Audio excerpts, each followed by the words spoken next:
Jerry Jones is back. He's got more words for you guys. Coaches, maybe they might be staying. Micah Parsons, Cowboy for life. Jesse Holley's back. Holy cow, it's the DLLS Cowboys Podcast, which starts. Meow.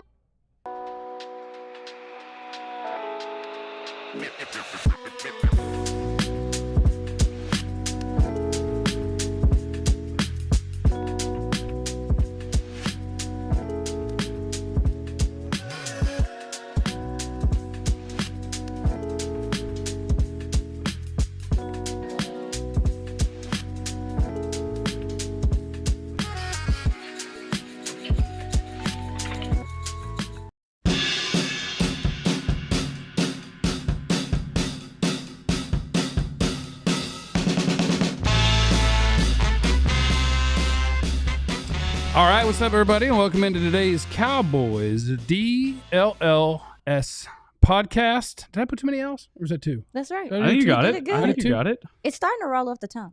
It's not. Oh, for me? For you, it is? Yeah, it's easy. It's not. But welcome in, everybody. We got a lot to talk about. Jerry Jones did his radio hit today, which means there's always things that come out of that. Very thankful for you, Jerry Jones, this holiday season. Appreciate the content. And I apologize for all the rants. I'm done. I'm done. No, you're not. No more rants. No, you're not. But wait till this offseason comes and he starts talking about the budget and what he can and cannot spend, and doesn't draft the way you want him to draft or sign who you want him to sign. You'll be back up there ranting again, and we'll be here for it. And Katia will cut it and clip it. We'll get it out there, and you'll go viral again. You're lucky I wasn't here yesterday. I wanted. Well, you wait till I see Micah and them today at the locker room. My name is Jeff. Next to me is former Cowboys wide receiver Jesse Holley. Oh, Jesse Holley went 77 yards. It must be a reality show. Oh, yeah. Jeremy? That carrying card that comes with being a diehard. It's fancy. It's pretty dope, right? It's badass. Official. You understand? All DLLS.com decided to be a diehard. You think the membership card is a throw-in. You're I don't have anything clever to say, but I do want to take the minute to say thank you to any and everyone that donated to my charity, Holley's Helping Hands. We got an opportunity to shop last night. Joe Hoyt came out, and it was blast, and we had a great time with the people, Holley's Helping Hands people and Sharing Life people who we partner with, and we shopped till we dropped, literally. Okay. Like literally, we tore down the store, and we got a bunch of great stuff for families that are in need, and so I'm so thankful to each and every one of you who have donated, and if you couldn't donate, I'm thankful that you prayed that we got the donations. So my heart is full.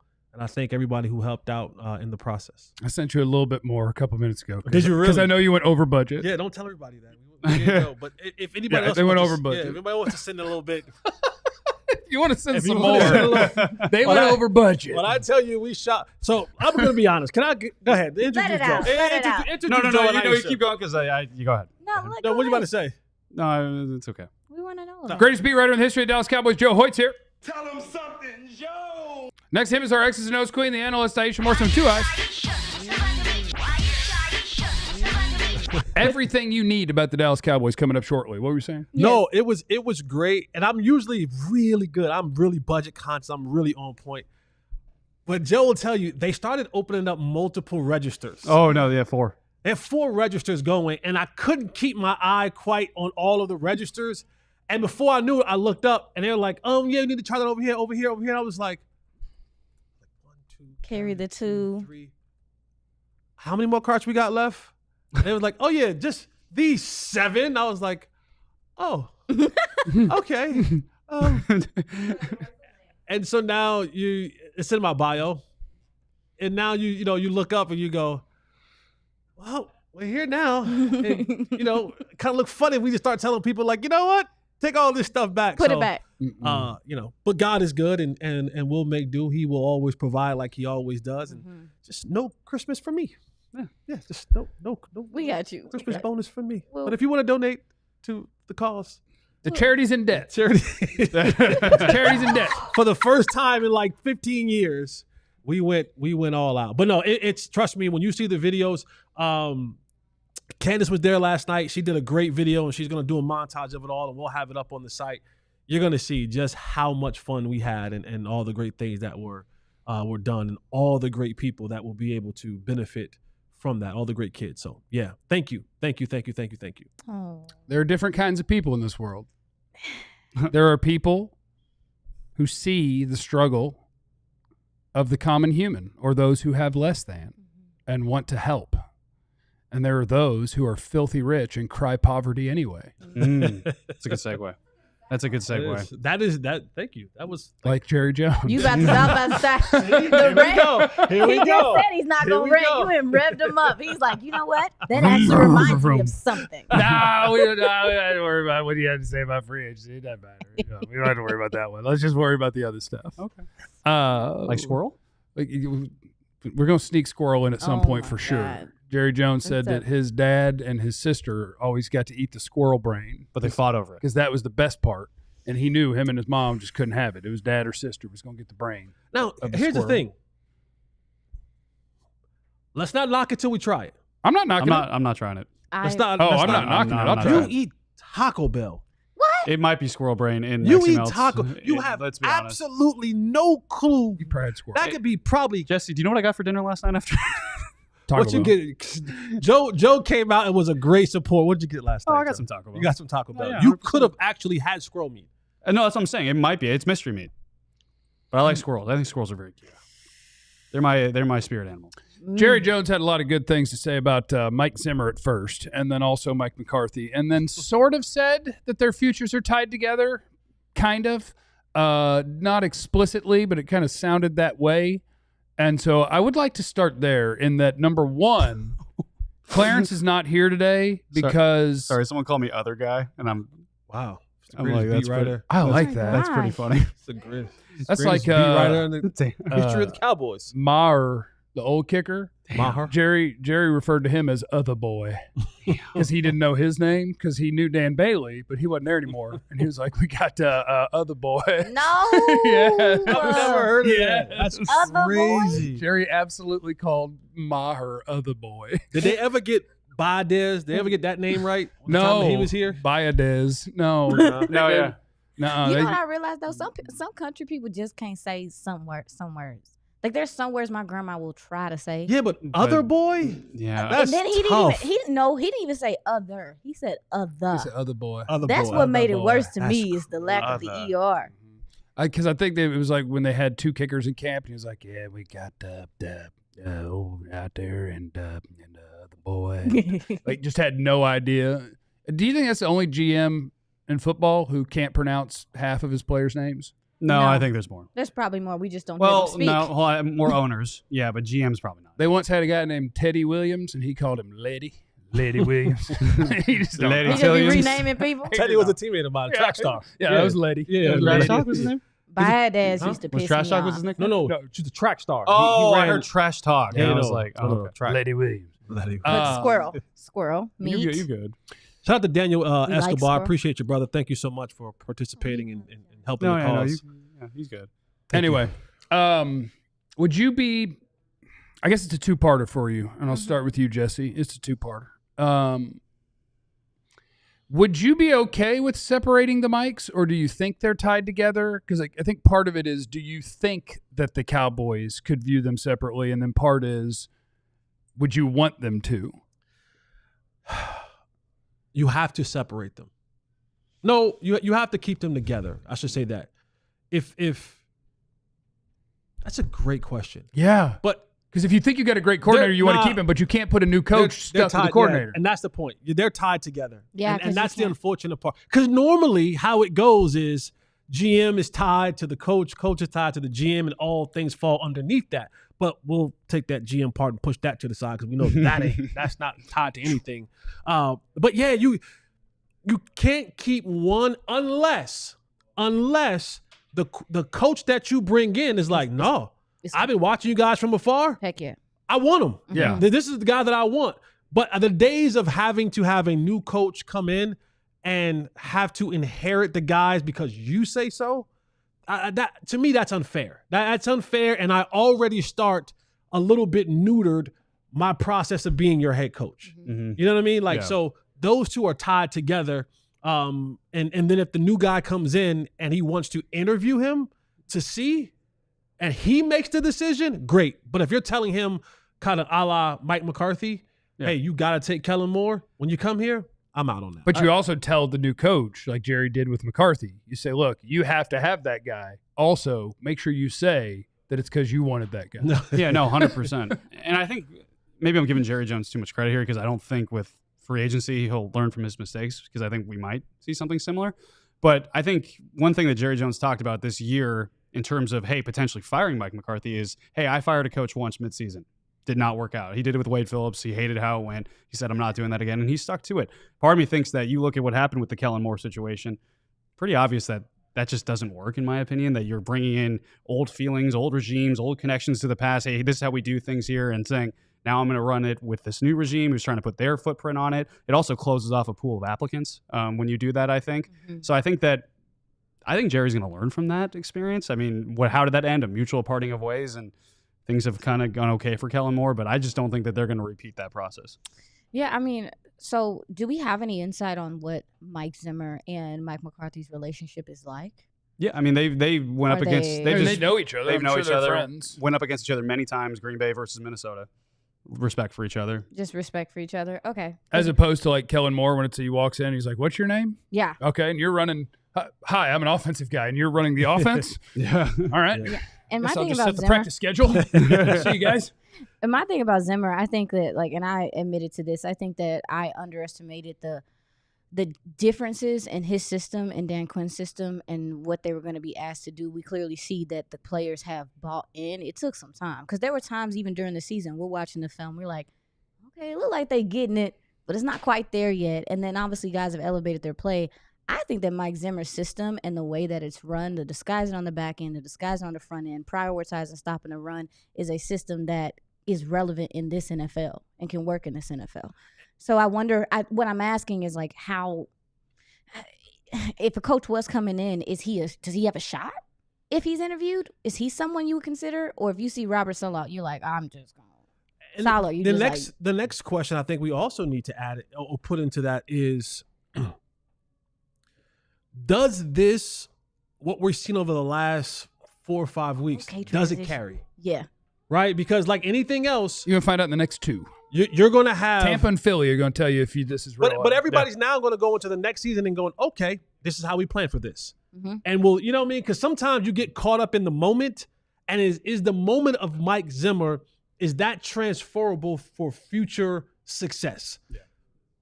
The understanding of what his defense is or what he wants it to be, that will help the defense.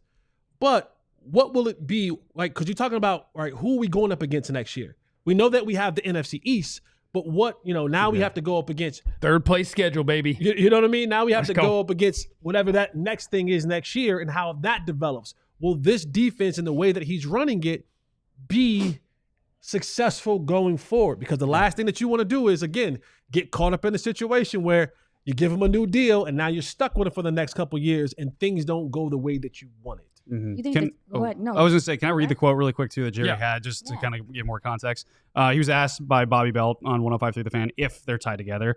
He says, in a way, I do, especially after the last ball games. I think you're seeing the best of Mike Zimmer. Maybe the best is still ahead of us. It's been really impressive with the attrition we've had and the availability of our players. I'll give him that. Then he shifted focus to Mike McCarthy. He said, Mike McCarthy, I don't know how you cannot say that his team has shown that it can handle adversity and that he can get you there with the injury situation impacting the availability of those players. I give both Mike McCarthy and Mike Zimmer high grades this year. Long story short, I think that this is another breadcrumb, though, and I know Clarence says, what else is he supposed to say in terms of Jerry Jones potentially keeping Mike McCarthy? The die is cast! He says the die is cast. I just think this is another breadcrumb that die ain't been cast, in my opinion. I agree. Wow. They don't know yet. I don't think they know. No. They don't know yet. And, like, even with the defense, like, to Jesse's point, we're kind of great. Like, even you said we'll know in this next 2 games, right, Jeff? We won't know. But we'll know this time. Listen, I'm just saying that I'm not banking that this defense has arrived and look out NFL. I think there's a chance that Baker Mayfield and them if Bucky ever goes off for about 50, you'll be like, oh, okay. Right. Good team. You guys folded. Yeah, and I think Philly is going to beat the brakes off you. it's just hard, too, because you're grading them on a curve because you look at both of those offenses that you're about to go up against and you're like, the Cowboys are not – their offenses aren't as good, so the defense is on the field more. And even if they hold it together for, 2 quarters, if it falls apart, and it's like we're grading them – we have to grade them differently because of the offense and how it's performing as well. Yeah. I think they have big challenges coming up because I think like the Bengals game, they score 20, which is better than they normally do. And part of that is turnovers. Like they threw for damn near 400 yards. Joe Burrow destroyed you. Yeah. And they comfortably ran for over 4 yards a carry. Like you didn't shut the Bengals down. What you did was a nice step for where they'd been this year, but we'll find out. Coming up next on the DLLS Cowboys podcast, it's time for a Tote That Thang Tuesday. That thang. So what do you want to take from this last week of Cowboys football and tote it forward as we take on the Tampa Bay Buccaneers? Coming up this week, that is next on the DLLS Cowboys podcast. Christmas is right around the corner, and this is the season of giving. So why not give yourself, a spouse, a sibling, a child, a friend, a coworker, a side piece. Well, they're leaving in and out at the house. Get them a pair of Shady Rays polarized sunglasses. If you go to shadyrays.com and use our promo code DLLS, you can get 35% off a pair of polarized sunglasses. Shady Ray, they're durable, they're fashionable. What I love about the Shady Ray glasses are if you break them, because I tend to be a little bit, you're a violent guy. A little bit every now and again, and I break them. Shady Ray said, hey, pack those bad boys up, tote them things back to us, and we'll give you a brand new pair. Or I sometimes change my mood, a little bit of mood shifters. Shady Ray said, you know what? If you get a pair and you don't like it, don't worry about it. Send them back to us. So what you need to do is go on over to shadyrays.com, get you a pair of polarized glass, get 35% off by using our promo code DLLS. Also, shout out to our friends at Sleeper, where the promo code is DLLS Boys. And when you use it with our friends at Sleeper, what you get is $55 in free entries when you place a $5 contest. So it's your daily fantasy situation. You're just saying, do you think that your favorite player, your least favorite player, or you're just a big brain sportsman, do you think said player is going to have more or less than his projected stats each week? And it's for all sorts of sports. It's not just football. I tend to go mostly football, and then I slap in a random goalie if a pick's on sale. And I'm getting a good deal there, Of course, I'll have more than 25.5 saves tonight. Right? It's Bobrovsky we're talking about. That's Is right. that a name?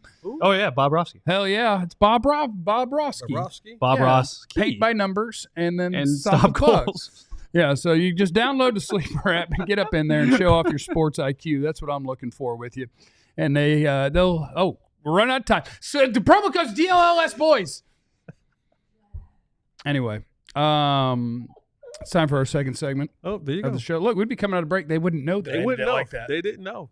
They don't know. They won't know. It is a Tote That Thang Tuesday. Tote that thing, baby. I'm looking at you in the chat. Something you'd like to see that they did last week. You want to see them carry it forward. Shout out to our boy Pop, who's stuck in the airport. Yeah. Hopefully he can tote his.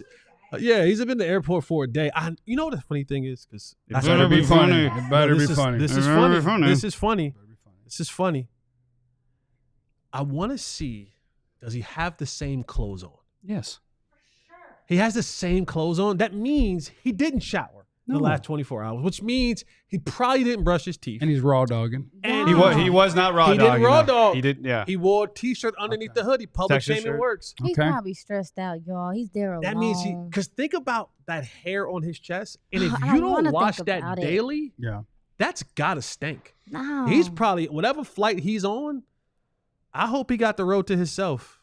I'm surprised. I'm surprised that I've never noticed a stench coming from Clarence while we work together. Because for a guy who regularly raw dogs heavy materials on the upper body, I would think that would be awful.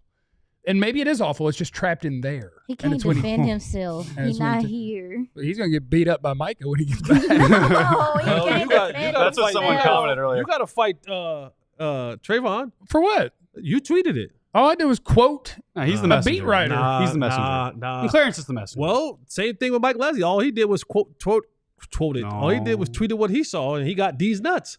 So you might get D's hands. No, that was his observation.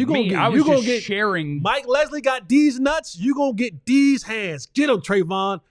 How about this? No, he's 8 months. How about this? Oh, that's gonna be a good match. How about this? Knee on knee. Come get some. Oh, he got him offsides.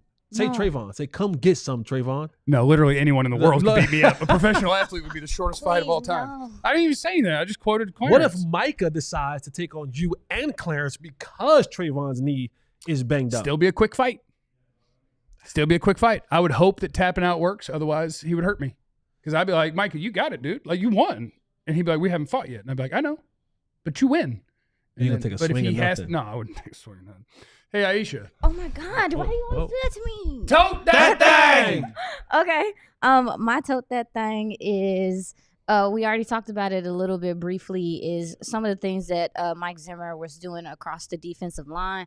I thought I think he is really finding favorable matchups within these offensive lines. Like, we go into every week like, hey, that dude can't block. And he'd be like, hey, I know. And that's actually rewarding to see that your defensive coordinator sees like some of the things that we see, and he's attacking it. He realized the right side of the offensive line was weak for them, and he went at it. We saw the blitz with Jordan Lewis. He got a sack on the year, but I just like some of the shifts he's doing at the last moment just to create leverage and get some of these guys freed up. I think that's why we're seeing Osa have maybe the best game of his career. Yeah, I want to tote that. You're going up against Baker Mayfield this week, if I'm not mistaken. My guy. He can get. I love Baker. I love me some Baker as well, but he can get happy feet in the pocket sometimes. You can take advantage of that, I believe. So yeah, that's. I don't like Baker. All y'all like Baker. I love Baker. I don't like Baker. That's my tote that. I think it's important that you. That was a wonderful tote that thing. Great job. Thank you. I think and it's you went first, and you were like important that you don't like Baker. No. Because I think that there is an unlikability to Baker and a likability, and if we all like him, then we're not representing everyone. That's fair. I don't like him. Yes. I think there's plenty of people that don't like Baker. Oh, yeah. He's polarizing. Yeah. I think he thinks he's better than what he actually is. I think he's pretty good. See, I think he reminds me of Aaron Rodgers before Aaron Rodgers became a weird person. And he's not Aaron Rodgers. Where he's just kind of cocky, butthead quarterback guy, but his teammates love him. Aaron Rodgers has enough statistical bank built up. Yeah, Baker was drafted higher, better player. Right. Doesn't matter. That's right. Doesn't matter. Obviously a better player. Obviously. Got a Heisman. Number 1 overall. He's got a Heisman, Aaron right? has enough statistical errant throw acceptance built up in the bank. How many career touchdown passes do you lose, though, for the lizard people stuff? Oh, like, if you believe in lizard people, we got to dock your stats. Every time you do ayahuasca, you get 10 touchdowns off your career. Hey, I don't care. I think he lied about doing ayahuasca. Anyway. Whoa. No. Like Ryan Clark, I thought said it really well, and I don't like being this mean to anybody because Aaron Rodgers, because of some of the people that he talks like and with, grows a cult following, which you alienate those people if you don't like Aaron Rodgers. But whatever. Like Ryan Clark just said, like, he's a fraud. Yeah. And he absolutely is. Like, to talk about doing I went to the cave and I did the ayahuasca and I've opened my mind and I'm so humble. He's more cocky than he's ever been. Oh, 100%. None of it worked. He's a fake mental health person. When nobody, like, literally, when your family doesn't like you, a lot of your teammates don't like you, that's a showing, but can't take away from what the man did when he got underneath the center. Yeah, no. And that's what Ryan Clark said. Like, you can talk about the person. The person may be, like, I tell you guys all the time, I think Julian Edelman is a terrible, terrible human being. Yeah. But I also tell you, he can play. Nobody worked harder than that joker. You know what I'm saying? So I can separate the man from the player. Yeah. And the man, Aaron Rodgers, may be a fraud, but the player, same thing with Baker Mayfield. Like, he used to be good. Yeah, Baker Mayfield's a little bit fraudulent to me. Not fraudiest. Yeah, a little fraudiest. Would you like to do some toting? Would you like to? Here you go. Jesse Holly. Yep. Tote that thing. My tote that thing is I'm going to continue to steal what Joe should have said in the tote that thing because he led us into this point. Okay. Rico Dowdle. Rico Dowdle has turned himself into a player. Yep. And we were even talking about it in our pre-show prep about what category do we put Rico in, right? Do we put Rico in the category of, well, they weren't kind of giving him the carries early on this year and maybe it's not so much that it is? Or do we say, you know, hey, now that you got the ball and you're getting it, but you're playing against some pretty, less than stellar defenses? Or do you say, Duke just hoop? I think he hoops. Duke could just hoop ball up top. Give Rico the ball. What you got? I don't know. I think he can hoop. I think Rico is the most confusing free agent for the Cowboys this year. I think he's the most confusing because we're going to talk about him more in the last segment. Rico now has the highest success rate in football, which all that means is on first down, if you get 40% of the yards to gain, that's a successful play. So if you're handed it on 1st and 10 and you get 4, successful. Yeah. Second down, you have to get half of what is left for it to be called successful. And on 3rd or 4th down, you convert. That's a successful play. He's at almost 60%. Most running backs live in the mid-40s. He's at almost 60. He passed Derrick Henry this week. The most successful running back in football on a per-play basis is Rico Dowdle behind a makeshift offensive line with a backup quarterback. That says that he is awesome. Yeah. But I didn't even have to tote. But it's Rico. But what do you mean it's Rico? Like he's never. It was good tote. Good tote. I didn't have to tote. No, I just started it. Thank you. Like what he has done in the time that he has done it over the last month and a half, any way you want to measure it, he's the best. And he's done well with opportunities. Best. He's done well with opportunities. So Rico's an $18 million player. No. I mean, also, too, 2 weeks ago, he was a $3 million player. I have no idea if he's a $5 million player, a $10 million player, 4. I'm gonna be honest with you. I don't know. The next 3 weeks will be the determining factor of what type of player Rico will be valued at. Oh, dude. But I think we have a little bit of consistency now with him. You know what I mean? Yeah. So do we like? Do you? Well, it's subjective. Do you consider what he's done the last 4 weeks a flash in the pan, or? That's the thing. He's got a career high in rushing each of the last 3 weeks. He keeps setting a new career high in rushing. Yeah, and you keep playing the really bad teams. I agree. That's the conundrum that we face when it comes to Rico. That doesn't even out at all the fact that you got 3 backup offensive linemen on there and they got their starters out there. Yeah, that's even more confusing. That's even more confusing. Everyone's confused. It's such a confusing conundrum that you look at with this player is like, where do we value him? Right? Is this because they're preparing differently for this offensive line and maybe looking at something differently? Maybe he's having a good month. Because those type of things happen in this league where you'll have a guy who will have a good month and you'll go back and forth. And so I think these last 3 games is something that when we look back, we'll say, okay, you went up against this good, you went up against playoff teams, someone who actually has something to play for with players that are actually going to go out there and really try to stop what you're doing. And 2 of the 3 of those games are going to be against division rivals. Mm-hmm. That's going to tell a lot to me. For sure. You know what I mean? Like, that's going to tell a whole lot to me going forward. So we'll just see. He's going to run him over. Joe. Tote that thing! I have bias as a short king myself. I like short kings. Okay. Kevontae Turpin. Specifically, what I'm going to tote is his unfathomable ability to run through dudes and to break tackles and to be really tough with the ball in his hands. I have a theory. I think when you talk about force, what is that? It's mass times acceleration. I believe you. And he may not have the mass, right? But he got the acceleration. And I think that his quick twitchiness and his ability to kind of avoid really defenders squaring him up, add in the acceleration thing, I think that he has more force than people think. And if you watch him, he breaks tackles. I think it's impressive as hell, and I think it's something that's going to test well in the free agent market when he's a restricted free agent this offseason. Yuck, not test well. Yeah, he should have scored some more touchdowns. Do you give Kevontae the carries that you'll give Zeke? So do you give Kevontae those? They should, yeah. So going forward, you say, Kevontae, you know what?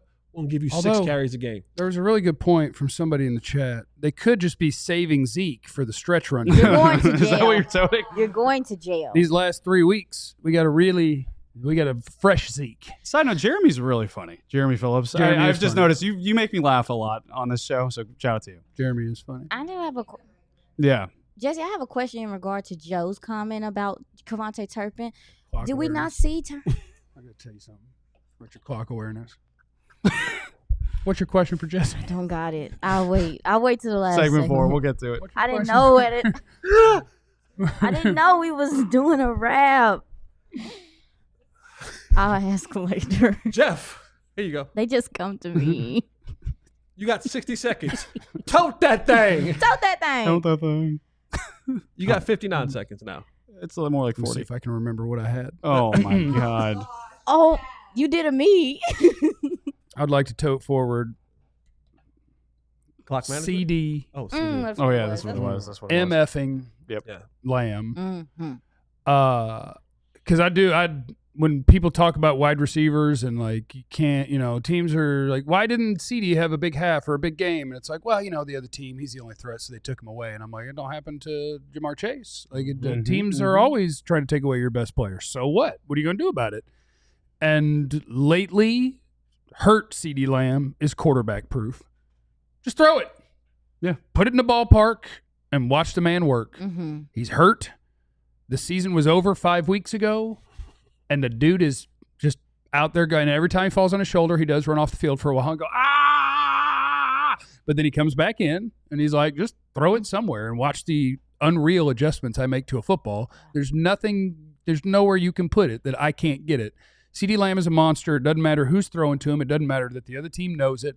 Although it is amazing. Shout out to my guy, Mike McCarthy, that they were able to find one-on-one matchups down the field through moving people around in formations. Shout out to my incredible head coach, Mike McCarthy. But I would like to tote CeeDee Lamb QB proof going forward. Heck yeah. Don't matter who's throwing it. Heck yeah. Or maybe Cooper Rush is the best quarterback on this Cowboys roster. Wow. Here you go. Y'all ever thought about that? I blocked people this past weekend for that same thing. All right. Coming up next, we're checking with our buddy Landon McCool from the Locked On Cowboys podcast with all of the very, very latest things going on in your Cowboys world. And that is next on the DLLS Cowboys podcast. When you talk about togetherness, the holiday season makes you feel that way. And Game Time is focused on togetherness this holiday season. That means when you bring people together at live events, the experience is that much better. And it's also the perfect gift. So Game Time has a few new features called Game Time Picks. And that makes getting tickets for live events easier. Game Time's picks filter out all the fluff to show you only incredible deals on great seats so you don't have to waste your time searching through thousands and thousands of tickets. So if you're looking to go out to concerts, to games, to basketball, football, college football games, shows, live shows, any type of event, you want to bring someone with you, head on over to Game Time, download the app on your phone, use the promo code DLLS, and you can get $20 off your first purchase. Why not come together? Why not make this thing a team thing? Go to the app, download it, use it. What time is it? Game time. Oh. What time is it? Rugged Road. Oh.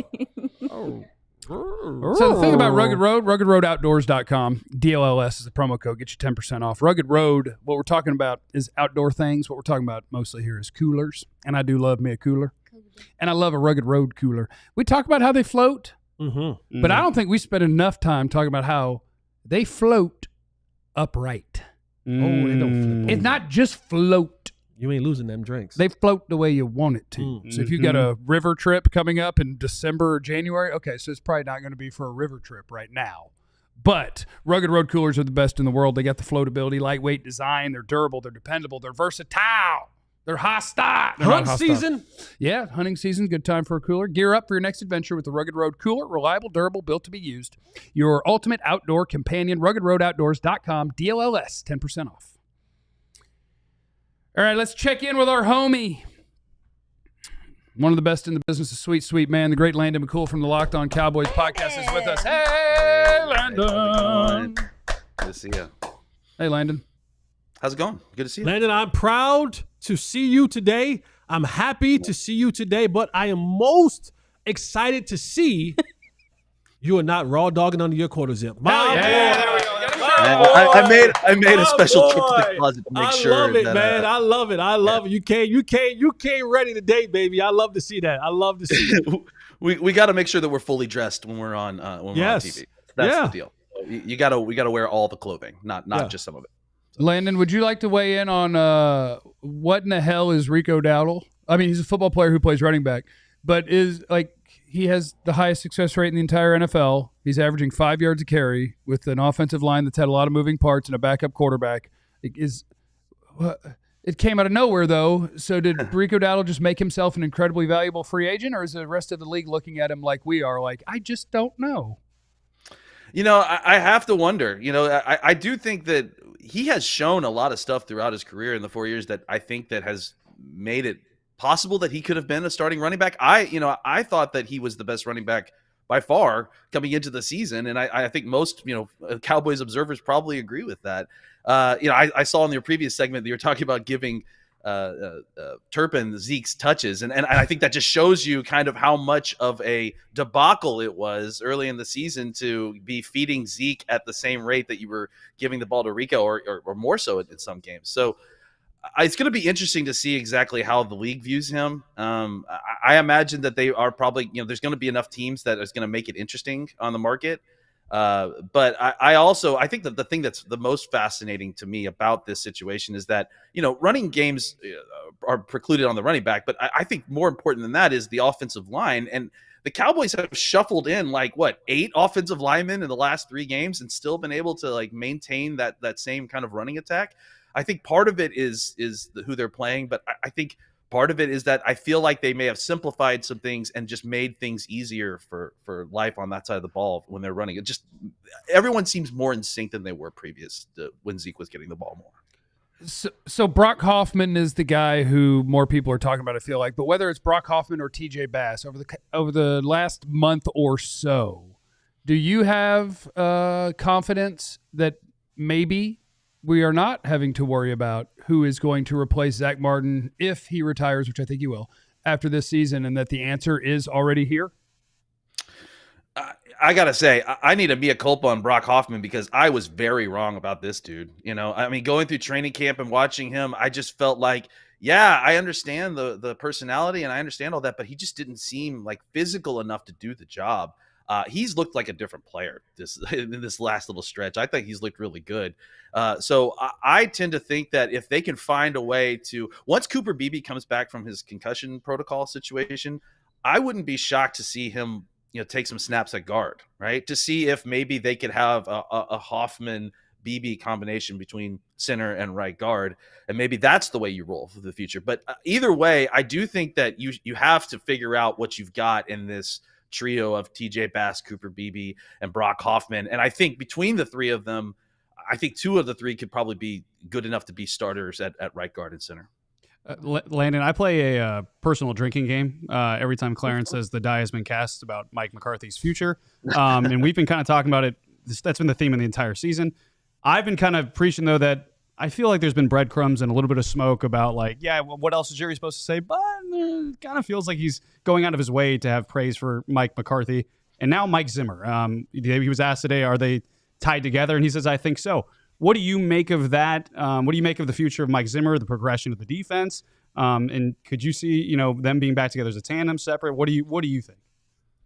There's 2 things here, what I would like and what it feels like is happening.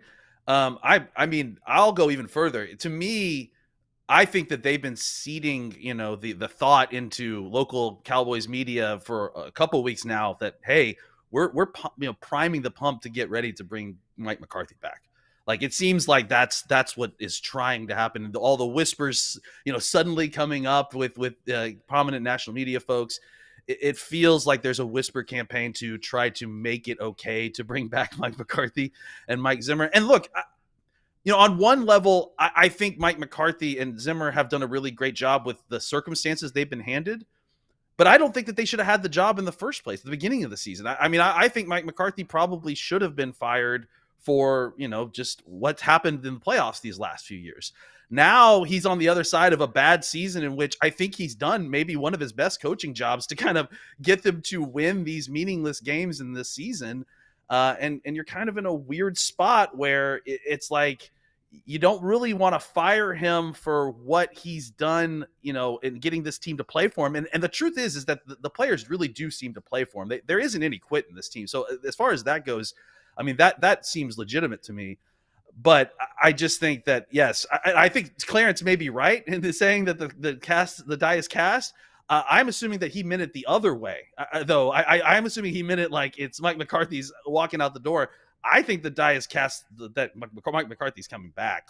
It's gotten to the point where when they started kind of slowly rolling that out into the media and you started hearing whispers of, oh, what a great job Mike McCarthy's doing. And it happens to all be people that know Jerry Jones personally, like Troy Aikman and other folks.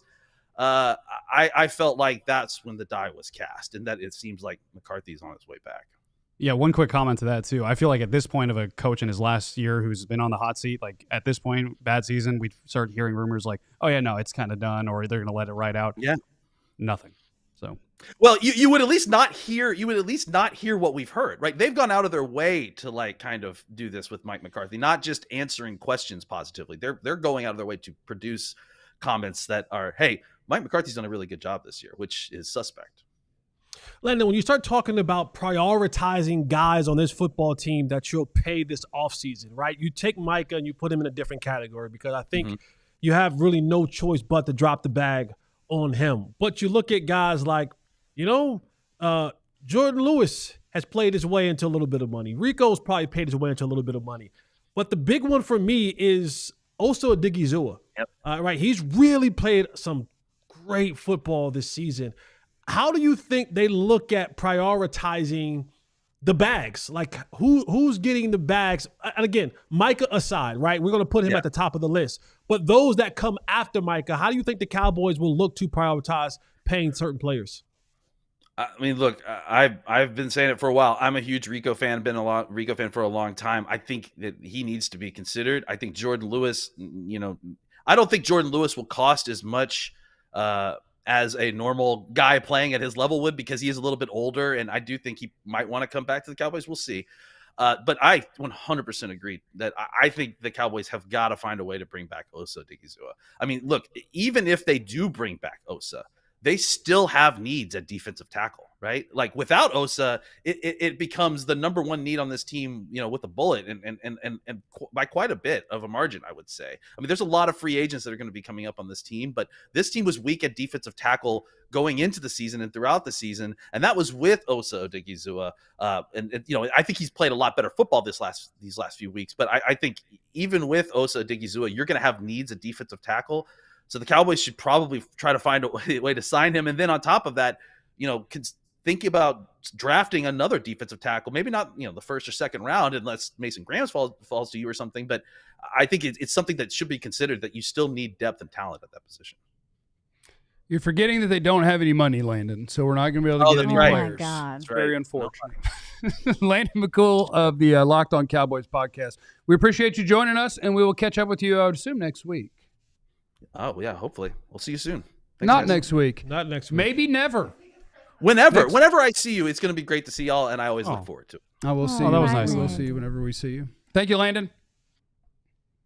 Sorry, I'm driving myself crazy over here doing just looking up stuff to bitch at the Cowboys about. Just looking up stuff to bitch at the Cowboys. Loading. He just gets in his Loading. spirit, like something toggles his brain, and he's like, you know what? Well, we That have all upset the me. like Jerry. We talked about some of the stuff that Jerry said this morning, and one of them was when they were talking about like free agency. Yeah. And they asked Jerry Jones about free agency, and Jerry immediately went to, well, how do you define now free? No, y'all, no. I heard that, and I'm just like, oh, Jeff is When gonna I love hear this. it, I just come on. You know what I don't like? I know we this is me nitpicking, That's okay. but like I don't, and probably his agent is the same way. Micah, don't say $30 or $40 million. We'll take whatever. That's what they asked. Like, was that music to your ears, Jerry? Like- And he kind of ignored it. Yeah. Like, don't ever Yeah, he say talks. that. Like, ever. Now, his agent, David Malugeta, Yeah, he don't Yeah. care. he's like, listen, he can say whatever he wants. Yeah.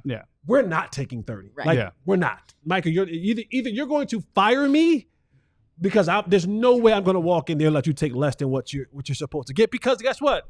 That means I get less than what I'm supposed to get for a premium top-notch player. But I'm like, don't say things to appease the crowd. Like, keep the pressure on their necks. Don't let them think, well, all right, maybe we do have a chance to get this thing at a discounted rate. There is no discounts in this thing. I don't fall victim, Micah, to the we are family. Your last name is Parsons. Their last name is Jones. You're not in the will, and you're not heir to the throne.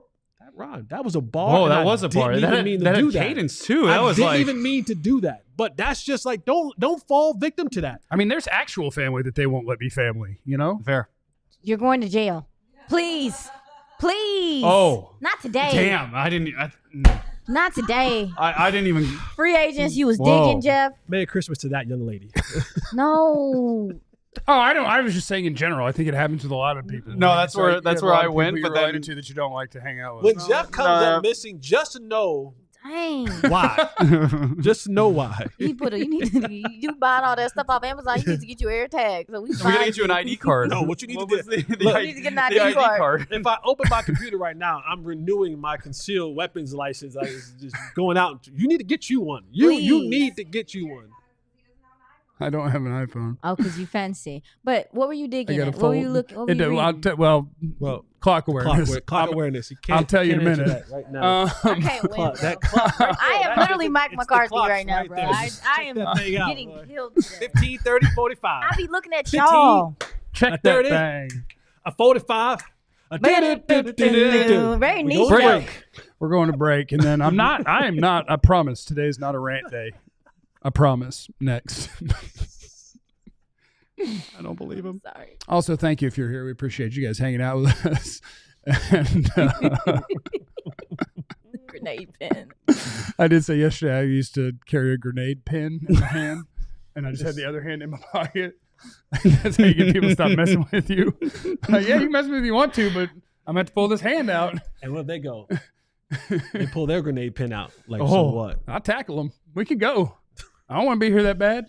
Why do you go into this? The advertisement. Or else you go into this dark spirit sometimes. Or else I have to be a diehard.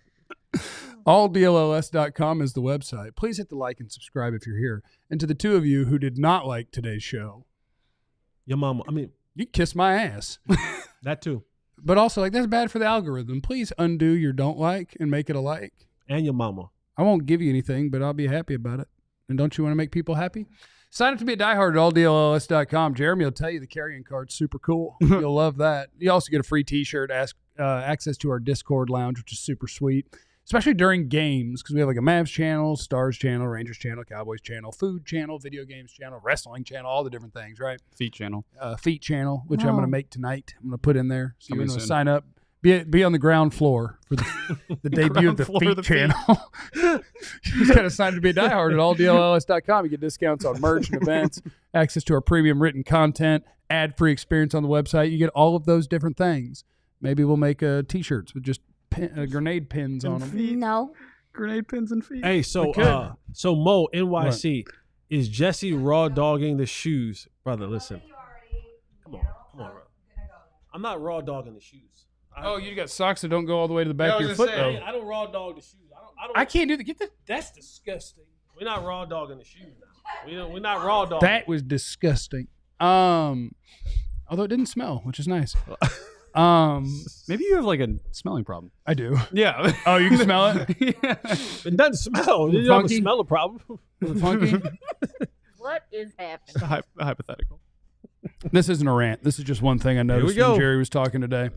Let him cook. Because they were asking him about free agency. Yep. And I don't know why they were asking him about free agency. That hinted that maybe Steven had said they were going to sign free agents or something, which he never said. So that's weird. But then he said are you going to be a big player? And he said those generic things. Wait. Those generic things. How do you define big free agent players? Numbers, financial, even your capologists will tell you every team has its limit. The cap does not distinguish. Well, you get to pay your own players and you get to sign other players whose teams don't have to pay their own. So there's an element of truth to that stuff, and I'm really not going to rant. I'm going to try because the ranting, that's low-hanging fruit. I could do it, but I'm not going to do it. The Cowboys choose to do things in a way that is a little bit more conservative than other teams. Teams who think that they're on the cusp of winning a Super Bowl will get kind of risky, reckless, and go do things. But every individual thing they try to defend, they try to say to defend the way that they do business is just saying a lie would be mean, is incorrect. So, yes, it's true. Teams who suck, real life suck, and have top pick in the draft, and they don't have good players, they don't have guys on big second contracts, sure. They have all the room in the world to sign all the players in the world because they don't have anybody. Like, yes, that part is true. But the idea that because you have highly paid players means that you can't get into the mix of that, I think I can do this off the top of my head. How does that make you feel? It makes me feel somewhat defeated or hopeful that this is a very intentional strategy that they're letting some other teams be more aggressive in this current window, and they view it as because when that hurts them, we go. But what about the Eagles? The Eagles have 12 players on their team whose average annual salary is over $10 million. The Cowboys have 7. And how do they make it work? The Eagles have $63 million in dead money this year. The Cowboys have 27. So the Eagles are, in theory, short $35 million more than the Cowboys. They have 5 more guys who are highly paid players. They have everything that says you have way more money to spend than them, except it's not true. They are spending more with more dead money and adding free agents every year. They didn't have cap space this offseason. They signed Bryce Huff to a big money deal. They signed Saquon Barkley to a big money deal. They signed Chauncey Gardner-Johnson to $9 million a year. The idea that this is not doable is just not true. And how does that make you feel? It makes me feel defeated. I don't have the anger to yell at them right now. I just want people to know that what your hope has to be is that my team is biding their time because they think that when this hurts other teams, here we come. But the thing is you can kind of do this forever. The Eagles have $63 million in dead money this year. Why? Because they push people's money back. And when their contract expires, you can't do that anymore. You have to eat what was left that you pushed away. So they're eating that for players. And next year, they're going to eat that for Brandon Graham, Josh Sweat, Mekhi Becton, and Zach Bond. The next year, Darius Slay, Dallas Goedert, James Bradbury, Reed Blankenship, Braden Mann. The next year, Saquon Barkley, Bryce Huff. How will they ever add good players if they're constantly eating this money? Because every player they sign, they'll do the same thing with. Yeah. So, oh no, I'm short 60. Let me move 80 to later. Oh no, next year, I'm short 50. Cool. Let's move your 50. They just keep doing it. And if you're willing to write the checks, the physical checks to sign free agents. Jerry said that you don't know how much I'll write a check for when the Super Bowl. Jerry says the word budget a lot, and that's what I think is ultimately happening. The Dallas Cowboys have a real budget on what they are willing to spend, writing checks each year. The cap is not how much you're paying that year. It's how much is accounted for in that year. So the difference is the teams that really think I can win a Super Bowl, they are willing to write the checks to win a Super Bowl, and then we account for it later. Yeah. And when it's like, oh, no, that's definitely going to kill you. It's true. If you would have multiple major contracts that you had pushed back, Dak, if you had void years, like they had to eat this year because they had pushed back his last deal. If you have that happen with like 3 guys at a time, and yes, you will be way more constrained than someone who's not in that spot. The Cowboys are not in that spot, so they're free to take advantage of what other people can do to manipulate. You could do it times 5 because you have a cleaner sheet, but you have to be willing to write the checks. And so far, that's the part that the Dallas Cowboys aren't willing to do. Don't let them say the cap won't let us. It's the checkbook that determines if you can do it, and they refuse to write the checks. It's very much doable from accounting and making it fit in a salary cap. It's, do you think our team is good enough to write these checks to go try to win? The Philadelphia Eagles are going to write $400 million worth of checks on a $200 million salary cap. The Cowboys are going to pay the cap number. They're on a real budget. Your team is operating like, I'm not saying they are, your team is operating like a poverty team because it's a business. The NFL is a for-profit business. The Dallas Cowboys are a for-profit business. They spend with a real budget. The Eagles owner sells 8% of his team this year to keep writing checks to win Super Bowls. One of them is desperate to win. One of them loves being wealthy and famous. Oh, my God. Please don't make me mad.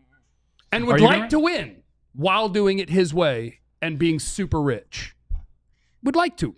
He would really like to win. It would be great.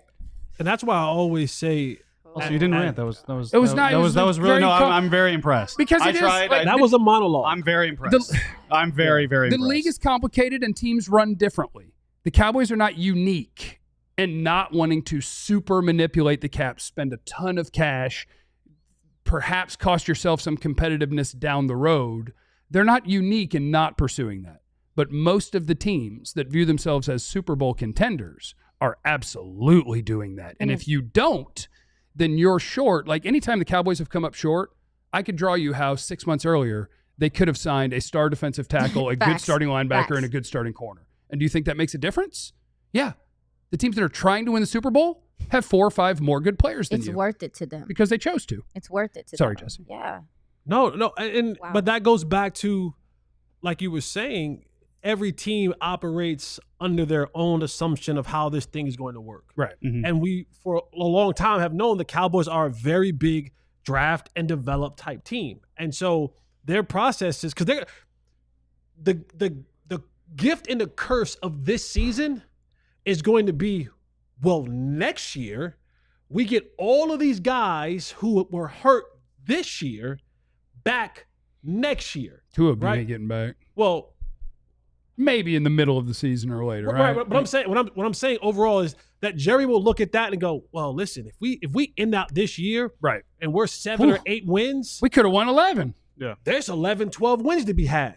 So why go out and spend an absorbent amount of money in free agency when I can look at this thing and go, well, when I get Dak back, I'll get CD back full strength. I'll get Micah won't miss 4 games next year, and then at some point in time we'll get Diggs and we'll get Overshown. Leofau looks like a player, and maybe we'll go sign a Eric Kendrick type next year. We lose Osa, but we'll bring someone else in, and we'll get Sam Williams back, and so he'll look at these pieces and go, oh, we have enough here that in a season where things look bleak, and that all depends on how these next 3 games go, we eked out 7 or 8 wins. Oh. With my full squad back, that's 12, baby. We can go and get 11 or 12. With our draft picks that we have coming in, we're gonna have a lot of hope and prayer into whoever our first and second and third round picks are, and that we'll go out and we'll spend a little bit of cash in the second, third tier of free agents. We'll bring that together, and boom, that should put us somewhere back in the running of at least making the playoffs. And you know what'll happen there? You just have to beat 3 teams in a row that have everything you have plus 4 free agents. But that's the thing, and so that's the part where I'm always looking at Jerry Jones and I'm saying he just wants to be competitive enough to keep you locked in. Yeah. I want to be competitive enough to keep you locked in, but not serious enough to really win it all. It's a fear of relevance. And I will die on this hill absolutely by myself. Whatever was 2 weeks ago, that was when he won the Super Bowl. When that Forbes list came out, last week? Yeah. Last week, 2 weeks ago. $10.1 billion, baby. That's right. Most valuable sports franchise in the world. That's his Super Bowl. That's his I agree. Lombardi. Yeah, I won some back in the day when I didn't have a salary cap and I can spend willy-nilly all the kind of way. And I, at that time, was desperate. My team was bleeding money. My team wasn't as popular as it was now back then. I needed to do something to get myself out of this hole. So I spin to get these players here, and it worked. And then I was the one that said, well, I don't want anyone else to have this competitive advantage like we have. So I'm going to be the one that puts this thing in place that we actually can have a salary cap because I think I have this all figured out. And then it went from, oh, yeah, winning is good to now it's like, wait a second, now this thing is getting profitable for us. Mm-hmm. And the money started growing, and it never quite got back to that level of desperation again. He's not desperate. He was desperate in 1989. He was desperate in 1990. In 2024, he's the richest franchise in all of sports. There is no desperation there. So I spend how I want to spend because at the end of the day, the money is green and I get all of it. Y'all have raised my blood pressure. I have sat here and listened to y'all's thorough, fantastic explanations, and it is very difficult to actually give a damn about the football operations and understand that everything that y'all are saying is true. and that this team somehow has to navigate that the players somehow have to navigate that the coaches somehow have to navigate that. And it really is not that complicated, and it's somehow complicated. I'm hot. Yeah, Great explanation. You think it's fun for the Eagles to spend $100 million more than the Cowboys every year? It's probably not a lot of fun for them to write those checks, but you know what they really want to do? Win the Super Bowl. Well, Lane had a good comment. If you scroll up a little bit, I'll make this quick, right there. Yes, that one. Because you know what happens when you also spend a free agency? You allow yourself to draft the best player available, which the Eagles have done time and time again, and it's worked out for them, and boom. Cowboys love their guys. Like the Eagles, they will literally trade a pass rusher who wants a new contract in Hassan Reddick because they think they can sign a similar player in Bryce Huff, spread his money out, get rid of this guy, add a draft pick, do everything. That's how you build a team. The Cowboys don't do everything. They draft, they develop, and sometimes they pay their own people. That's what they do. Jeff said the Cowboys are going to trade Micah. They're going to pay Micah. Micah's good for the brand. On the buzzer. Remember, you have no idea what anybody's going through. Thanks for joining us. Be cool to everybody. We love you. Be easy. Eliminate the contingencies. We all silly like the mayor.